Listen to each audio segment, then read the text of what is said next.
اے لوگو، اپنے پروردگار سے ڈرو جس نے تمہیں ایک جان سے پیدا کیا اور اسی سے اس کی بیوی کو پیدا کر کے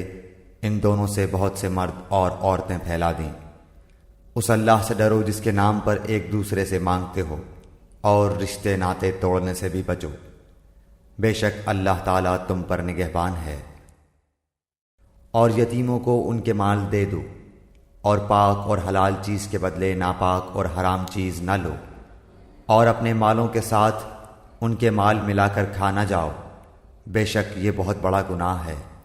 اگر تمہیں ڈر ہو کہ یتیم لڑکیوں سے نکاح کر کے تم انصاف نہ رکھ سکو گے تو اور عورتوں میں سے جو بھی تمہیں اچھی لگیں تم ان سے نکاح کر لو،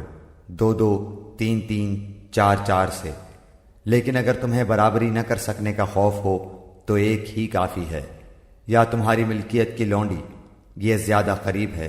کہ ایسا کرنے سے ناانصافی اور ایک طرف جھک پڑنے سے بچ جاؤ۔